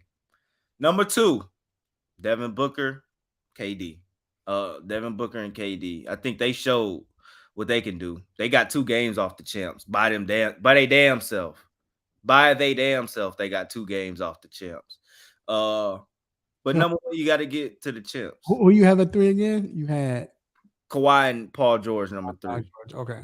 Yeah, Devin Booker and KD number 2 though, for sure. Okay. Yep. So my 5, if things stay the way they are, my 5 is going to be De'Aaron Fox and Sabonis. I think with them, with and it's funny because they're almost a poor man's. I hate saying this, but they're almost a poor man's. And we're gonna hurry it up so we could bring in Doc, but they're almost a poor man's Joker and Murray, right?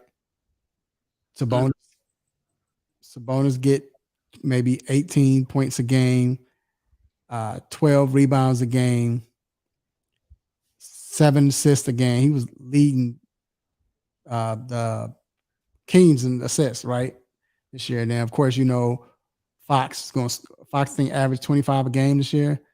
There's like a poor man Joker and Murray, right? The way they play. And then with Fox being clutch. Number 4. Oh, man, this is tough. So number 4, I'm going to go. We said, I'm trying to think. I don't want to. It's tough. I'm going to go KD and. Reason why I'm going to go KD at 4, okay. KD and Booker is because these dudes can light you up, but I just think the chemistry yet we hadn't seen, so I don't know. But I'm gonna put them at 4. 3, I'm gonna put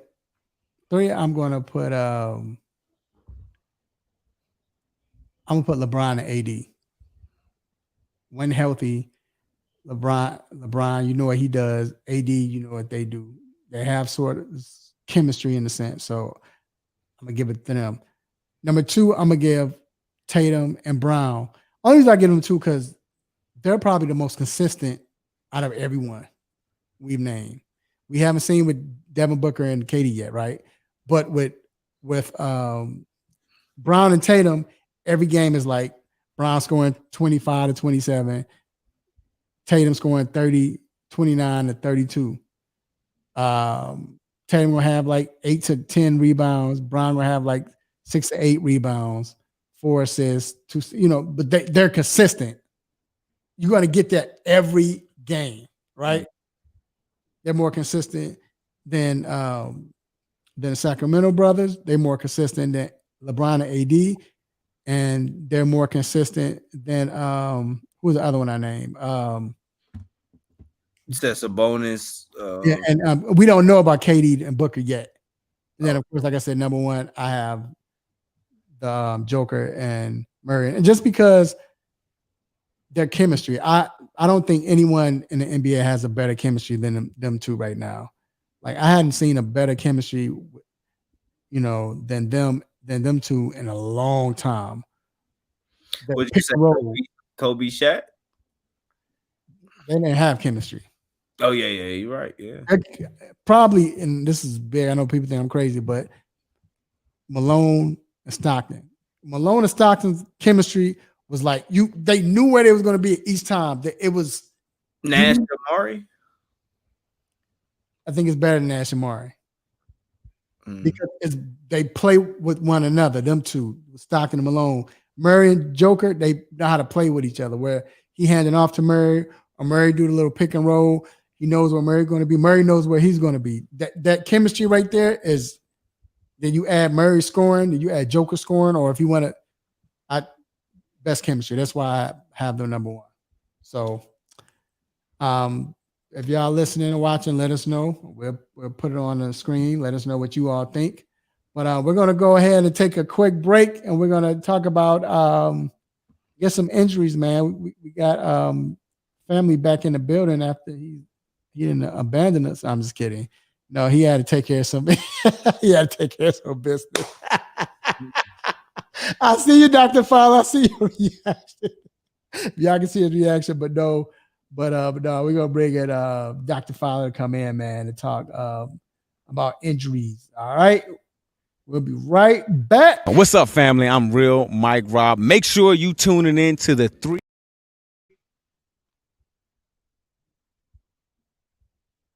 What's up, family? I'm Real Mike Rob. Make sure you tuning in to the 3-Point Conversion Radio. They got all of it, and they keep it funky. Let's get it.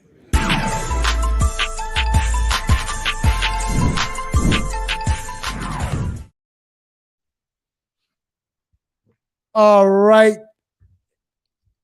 It is time to bring none other than our own family cousin, the one sometimes we like to pick on because y'all don't know he picks on us. If y'all didn't listen to the radio show, he always picked on us, picked on me all the time when he could. So orthopedic for Ortho Atlanta, Dr. Donnie Fowler III. What is going on, Doc? How's it going, guys? Good to be back. What's up, Doc? Doc, I had to mess with you, man. You know, we say that because we love you, man. Hey, man, it feels like eternity when you're not here, man. You know, so. Well, for the record, 2 weeks ago, you switched it up on me and moved the show from Wednesday to Thursday when I was out of town. So I was ready to go. Yeah. That's right.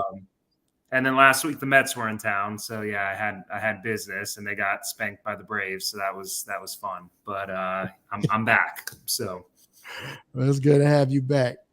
And hey, let's start off by asking you about Braves relief pitcher, I should say, Jesse Chavez, who had to be carted off the field after getting hit by a comebacker in today's game, it like below the left knee. What could the injury be, and then how long can you see him out for? Yeah, I had to go back and watch it because I was still working. I think it was towards the end of their day game of the doubleheader, but it was kind of scary to see at first because anytime you see a pitcher get hit by a comeback, you cringe, but especially when he doesn't even make an effort to go for the ball and just like drops to the ground, that usually means it might be something more serious. And obviously, I think anyone who saw the clip, they had to carry him off the field with him putting no weight on it. So just seeing it looked really bad. Now, I guess the good news from what I've seen is all the initial imaging has come back negative, which was probably just an X-ray at this point, and more than likely they'll get either a CAT scan or an MRI just to see everything a little better. My guess is that based on where that ball hit him, he has a bone contusion on his tibia or shin bone where it made impact. Fortunately, hopefully no like major fracture, but a bone contusion like that is very painful. He's definitely gonna get some swelling and bruising in that area, and it's probably going to be uncomfortable to walk, let alone push off and pitch. So even though I think they're calling it day to day, I would imagine he might be out at least a week or so before he's really comfortable throwing on the mound again. So Doc, Houston Astros, Jordan Alvarez strained his oblique. I think he restrained this same injury. Could you explain a little bit how long the process is for an injury like the oblique to fully heal? Yeah, the obliques are bad, and especially in baseball. You see them in hitters and you see them in pitchers because they both rotate a lot through their core and their trunk. So it's one of those things. The good news is it's usually not anything ever that there's a surgery for, but the bad news is it's something you got to be really careful with and give it a full chance to heal, because if you go back out there too soon, it's almost kind of like a hamstring. You're just gonna re-aggravate it, and it's gonna bother you the rest of the season. So I think they said he's definitely shut down for 2 or 3 weeks, and then they'd reevaluate, and maybe in a month he'd be like starting baseball activity, but that doesn't mean he's playing in a month. I would say most like legit oblique injuries are at least 6 weeks before someone's back. So that's probably the time frame I'd be looking at, assuming he doesn't have any setbacks. Once again, we're here live with Dr. Fowler, Johnny Fowler III, orthopedic for Ortho Atlanta. And Doc, during the mandatory camps, the mini camps right now that's going on, what speed do you recommend the players that they should play or, go at, although you have all of these rookies trying to win a spot, or just the rookies is trying to prove that they can play, that, hey, I want to show what I can do?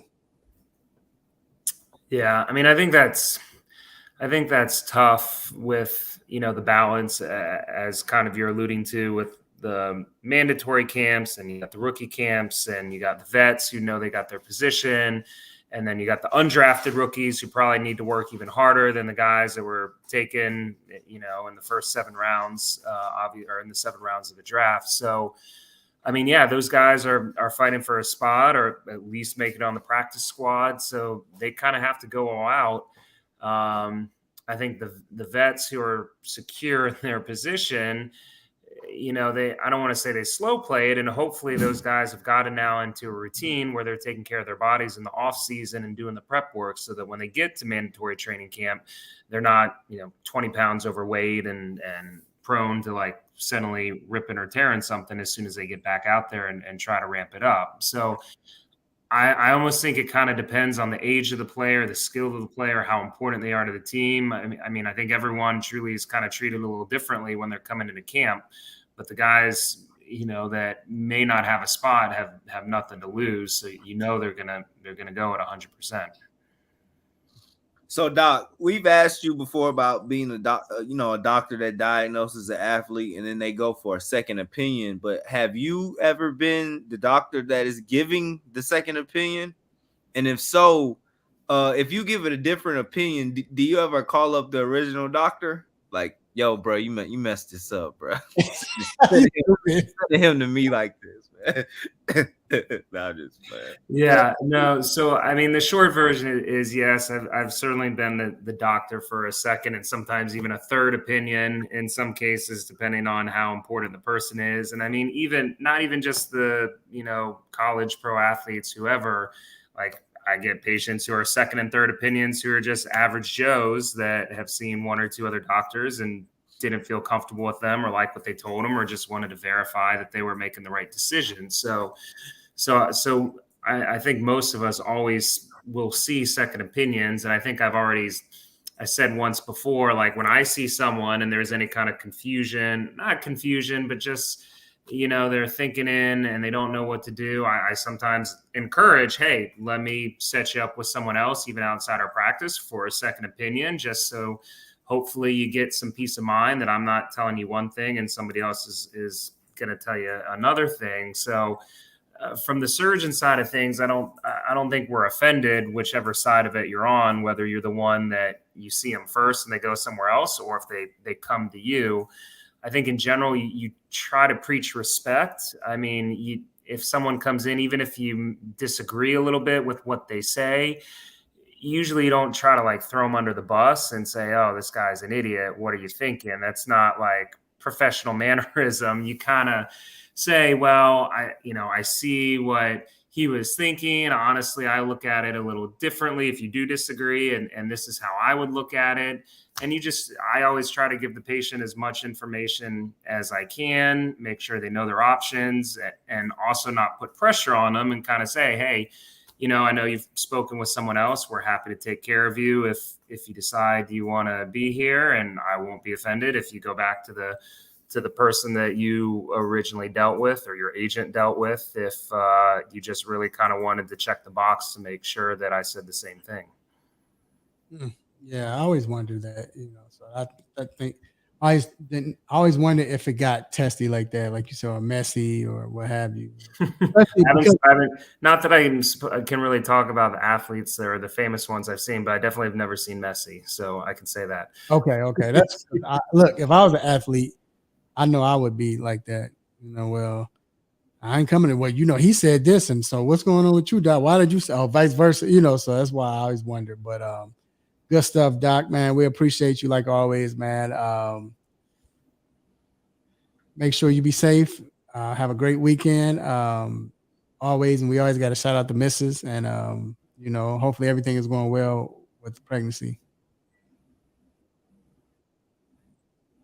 We be good. Everything's good, right? I'm good. I'll embarrass her, and the missus is right there. Hey, we didn't tell her to do that. Yeah, she's not appreciative. She's I'm gonna get shit for that, or crap for that later. Excuse me, but no, she's doing well. Pregnancy's going well so far. Thanks, guys. But that's good, man. No, we love y'all, man. Like I said, we just want to make sure we always let her know. We always ask about her and make sure that's why. But no, hey, if you need a couch, I'm good. So let me see. She's still kind of smiling, but it might change here in a few minutes. So no, but no, we appreciate it, man. Y'all be safe, man. Thank you again, Doc. All right, guys. See you next week. All right. We're going to take a quick break, and we will be right back.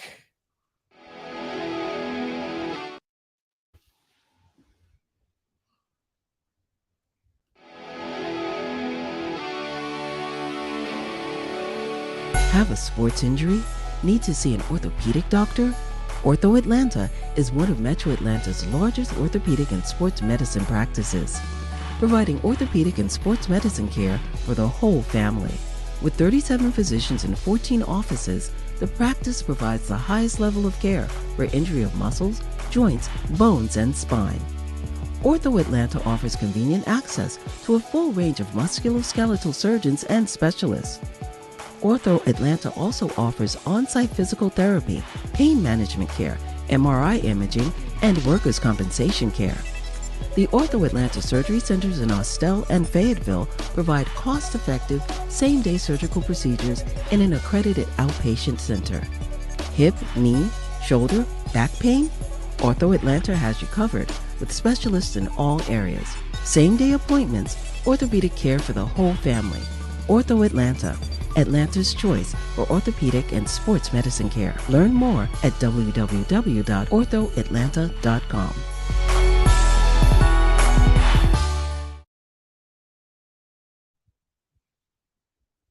All right, we are back inside the 3-Point Conversion Sports Lounge.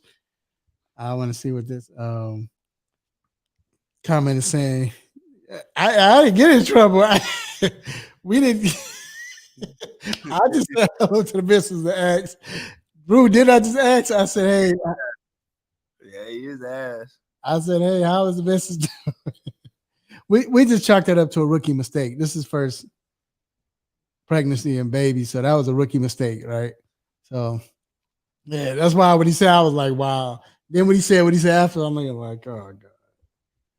So, wait, because it was paused. It paused. I'm like, I guess you kind of knew he was about to do something he wasn't supposed to do. I'm like, Doc, you there? He's like, yeah, and he turned it. But that was cool, whatever. But when he said what he said, Brandon, I'm like, look, that was when, Rude, that was one of the moments when he said what he said. Look, I'm acting like she here with us. Look, I started looking up.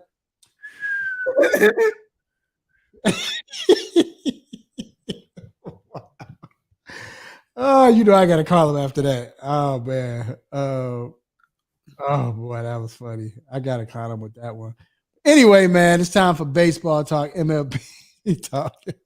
That's funny. I gotta put that up one more time. Red said you done got Buddy in trouble. Oh, but anyway, man. Let's get to these.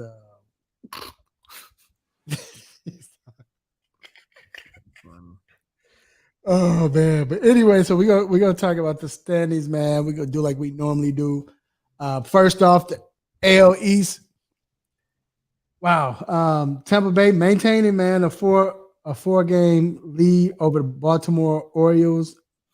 They are I'm trying to look at their streak. They've lost 2 in a row, and they're 7-3 in their last 10. Baltimore's, like I said, 4 games back at 42-24, and they've won 5 in a row and 7 out of their last 10. Yankees are 4 games behind the Baltimore Orioles, but Tampa Bay they continue to hold on to this lead, but the the Orioles. I'm sorry, I'm thinking Baltimore Ravens. The Orioles, man, they just won't go away. Yeah, it's a tight race. It's a tight race right now between those two. I mean, I know it's 4 games, but it's still right. Still a lot of time left. That's a series right there. There's so much time left. Exactly. Yeah, series, like you say, I can change. If you can't speak on it, what would you say for those who haven't watched the Orioles play? What is their best attribute as far as the team? Is it the hitting? Is it the pitching? It's hitting. To me, it's like situational hitting. They take advantage very early in innings. If you don't watch a lot of Oriole games and you look at the box score, they're usually up 3-4 runs by the 5th inning. Because they get on top of you those first couple innings. And it's hard to come back, you know what I'm saying, once they go to the bullpen, because the bullpen is also a strength. They have a top-ranked bullpen. So once they give the lead, three-run lead to a bullpen in the 6th inning, it's good night. That's why they only lost 24 games this year. All right. So that's the strength. All right, and then with the AL Central coming up, and we sorry. Anyway, the AL Central, Minnesota has a 3-game lead over the Cleveland. Disgusting. Cleveland Guardians. Minnesota is 35-33. The Guardians are 31-35. And this from there, yeah, horrible. I'm embarrassed for the White Sox to be in this division, but all right. See, he yawning still because we're talking about him. But the AL West, we have Rangers still up. They have a 3.5 game lead over the Houston Astros. They are 41-25, and the Astros are 38-29. The Dodgers, man, are 4.5 games back from first. Rue, and I agreed. You said that you didn't. This is not to throw shade, but this is how surprised we are. You said that I said Dodgers, the LA Angels. I'm sorry, the Angels. They're gonna do what they normally do, fall back and it's above 500, man. What has changed? What has been the difference? Shohei. That's the difference right there. It's one word, Shohei. He's had an incredible week. Incredible last 2 weeks. They the hottest team, one of the hottest. I think they're the hottest team in the last 10 games in the MLB. I believe they're only team 8-2. The last 10 games in MLB. And I believe I am. Oh, with the Braves. They're tied with the Braves last 10 games, 8-2. But Shohei, bro. He like 4 home runs over this stretch. I'm talking about like an ERA of like 1. This dude, bro, he's single-handedly And I say single-handedly on a team with Mike Trout. Single-handedly pushing that team, bro. That team moves after Shohei. And it's funny because I came into the year thinking if the Angels were doing bad by the trade deadline, it's the Angels going to have to trade Shohei. You know what I'm saying? To get something. Because we all know he's a free agent coming up here. But, you know what I'm saying? But I don't know, man. I think the Angels they're going to try to take a chance on Shohei and sign him. Something big. Shohei's a monster, bro. Yeah, absolutely. Yeah, I went to Ab. I don't think that's why I said I don't think they're gonna do anything, but it's crazy to see. Yeah, just to see that they're still. Yeah, that's we had them written off. We were like, that like 3 weeks ago, we were like, they're gonna fall back. Yeah. Shoot, the third week of the season, second week of the season, we were saying that, but I don't know. But like I said, that's good to see that. And the NL Central, the Pittsburgh Pirates came back, and now they have a 1.5 game lead over the Milwaukee Brewers. Pittsburgh is 34-31, Milwaukee 34-34. Cincinnati is battling all of a sudden.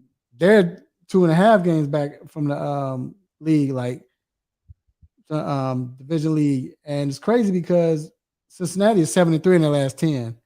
Milwaukee has plummeted. The Cubs are 5.5 games back, and they've won their last 4 out of 6, 4 out of 10. I mean, but yet still, they're trying to. This division is up for grabs basically, and it's like nobody really wants it. Yeah, it's that division. It's weak sauce to me. Yeah, it's not as boring as the AL Central. It's not boring. It's just. Interesting thing to me, most interesting thing is the Cardinals. Just seeing them last place at this point, I think they're one of the most surprises of the season. Having the MVP on their team, Paul Goldschmidt, and just being last place right now it's kind of shocking. Yeah, it definitely is. It definitely is. I agree, Rue. And the NL West, Arizona Diamondbacks, they're 41-26 and have a 3-game lead over the LA Dodgers, who are 38-29. And then San Fran has won 4 games in a row, and they're at 36-32. They're 5.5 games back of first. Arizona, surprised by them? Yeah, very surprised. I think everybody should be surprised. It's a team I say all the time, a team that lost 22 games in a row last season, bro. You don't see you don't see this happen this quickly. Another team that's very surprising in this division is the Padres, one of the most underwhelming teams in all of baseball. With the roster they have, you don't expect them to be 2 games under 500 at this point. You know what I'm saying? They're a very underwhelming team to me. Arizona, to answer your question, Arizona is surprising, bro. They got this rookie, man, Corbin Carroll. This dude ain't gonna say he's 5'2", but he's pretty damn good. And they move as, they got some young guys on that team that got swag. I'll say that. Even pitchers, Zach Gallen, Merrill Kelly, they got swag over there in Phoenix right now. Yeah. So shout out to them. And then the NL East, the Atlanta Braves, they're on top. They have a 5-game lead over the Miami Marlins. I'm shocked that Miami Marlins is this good. Am I the only one surprised by this? Nah, especially we're talking a division with the Mets and the Phillies. Phillies just went to the World Series last year. Mets, come on, Mets. They got the names. They got names. You don't expect the Marlins to be in second place. That's at this point, hell no, I didn't see that. 37-31. They've won. Now they've lost their last 2, but listen to this. They've lost their last 2, but they're 7. They won a 7 out of 10. So that means at one point they won the last 9 out of 10 games. And it was go ahead. No, you're right. What's crazy about it is they got the Cy Young, reigning Cy Young Award winner on their team in Sandy Alcantara, the pitcher. this dude is a polar opposite of what he was last year. He's like a gas can. Everybody's hitting off of him. His ERA is like 5 this year. So, and they're better. So it's like, what's going on? It's baseball for you, though. Yeah, it is baseball.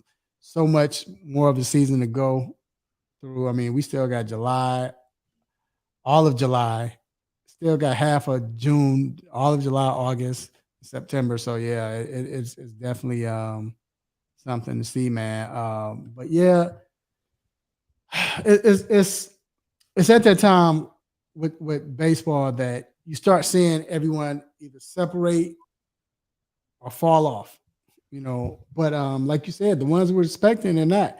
Do you think Go ahead. What was you going to say?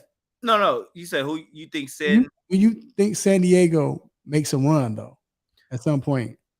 I do, but I think it's gonna be too late. I think they do, but it's gonna be too late because you just said it. The Giants won 4 games in a row. They're starting to get hot. You know what I'm saying? You start in the middle around 4th place, going into the season to me starts after 4th of July. You start middling around going into August, bruh.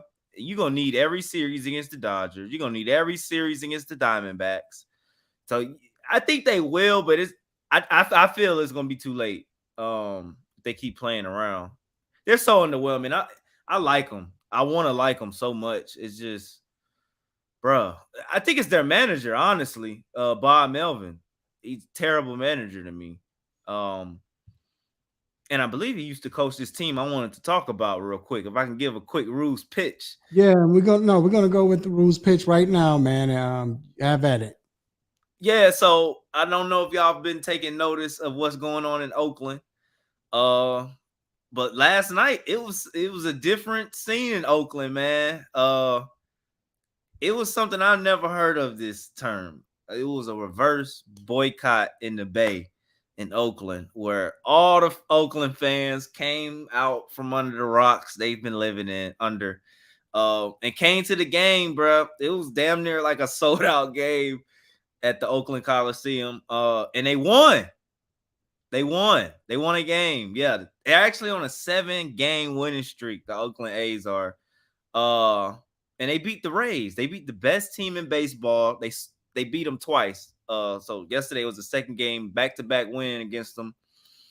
And to me, I don't know if I like this though. And I'm gonna say this on the fans' part. If y'all could take the initiative to come out to the game like that, to show your support for the team like that, why haven't y'all done this all?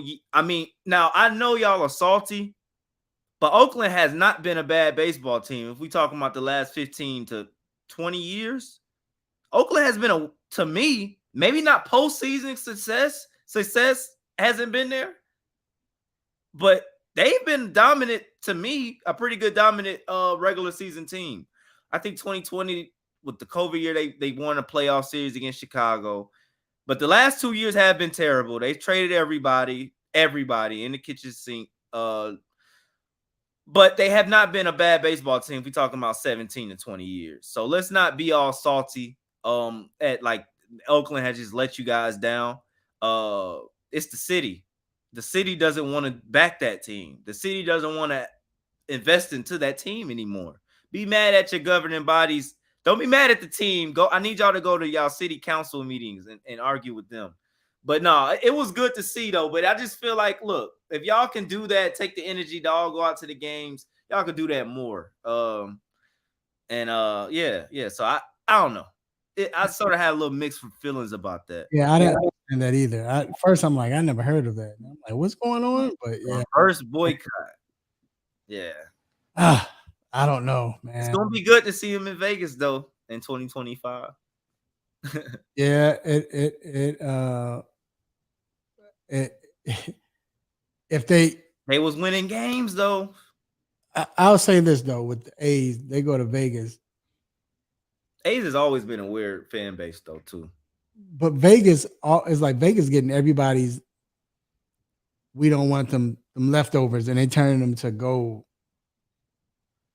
And it's weird because you got a lot of they're going to a city. I could see Chargers in a sense, maybe Well, Oakland too, but they're going to a city where never had a sports team. And you look at it, the Knights just won the World Series. Oakland is trying to get in the playoffs. They wouldn't. I mean, Vegas was trying to get in the playoffs. Well, they were Vegas the first they got in the playoffs that year, right? Yeah, Vegas. The Aces just won. Yep, Aces won. So Aces was the only team that they got that was like originality. But this is crazy. Like Vegas is getting everybody, every team, and is now starting to turn into a sports team, a sports city. Yeah. As far as because they have sports, they're still not a sports city because I don't know if they're. I think if the winning could change it though. The winning, you know what I'm saying? Winning could change it. Could turn it to a sports city. Look, think about it. I mean, people say it was WNBA, whatever. Vegas, how many cities have had 2 champions within the same year? Tampa Bay, I mean, was the last one. Lightning and the Bucks, right? But it doesn't happen often. Tampa Bay won the World Series that year? No, the Bucks and Lightning, hockey and football. Oh, Lightning, right. Okay, right. But it doesn't happen often. Yep. Yep. So yeah, that's it. So, but I'm just saying they won. They've done it recently, and it's crazy. You know what I'm saying? So, and then Silver started talking about expansion this week. I think why wouldn't Vegas get the NBA? Mm-hmm. And that'll be my hot topic. I believe. Why? I mean, I understand this is not, put it like this. This is not football. Everybody can't be at Cleveland. I understand why you say let's get them back to Seattle, but I don't think Seattle. No, I don't want that. You know what I'm saying? Let's get it to Vegas if you're going to bring another team in. Right now, you have everything else. You're about to get a baseball team. They're about to get a baseball team. They have a football team. They have, football team, WNBA team, hockey of all places is in Vegas. Mm-hmm. Might as well get a basketball team, man, and just make it like that. I mean, it's good. Like Ab said, Vegas is the place. I mean, just think you'll get a lot of people, visitors coming. If their team is playing, you want to get there. And, I was going to ask that. Did the Aces formulate in Vegas, or did they come from somewhere? Yeah, Brandon said they are Silver Stars. I think he is he being funny? No, I don't know. But I think I don't know. Did they formulate? Maybe they didn't. San Antonio, I don't think San Antonio had a W. No, but you know what? I don't think Las Vegas started because they hadn't added new teams. All of those teams moved. So you're right, Brandon. Oh, I ain't know that. Right. App says Seattle deserves it. No, they don't. They lost their team last time. If you lose your team, you don't deserve a team. Well, they just gave Seattle a hockey team, the Kraken. What? We don't talk like that on the show. You said the Kraken, okay. But listen, why? I disagree. Only reason I disagree is because they lost a team. If you lose a team, you shouldn't deserve another team. Yeah, Seattle had a great fan base, but I'm talking about the city. You're right, but the city, no, they don't deserve another team. If it was an East Coast team, what would you say? I mean, East Coast city. Any East Coast cities? Oh, it have to be West. What the I keep hearing people say Louisville, bro. Like, does it look like you went? Stop it. No, I heard Louisville a lot. I did. I heard Nashville, of course. I don't know. Well, again, I think Vegas should be the first team to get the NBA team. If they come out with one, the formula works. Yeah, I think it does. And I just don't think. I think if you lose a team, you shouldn't. you shouldn't get them first. Now, if no one else is there, okay. But now I'd rather them get a team than Louisville. That don't even sound right. Hey, I heard that, bro. Silver said something about it. Doesn't sound right. Silver said that don't even sound right. No, I was thinking, did basketball start there? No, it started in Springfield, right? Or somewhere. Right. Yeah, you're right. Yep, you're right, Brandon. You're right. There was San Antonio Silver. You're right. He said, "What kind of crap is that?" I don't.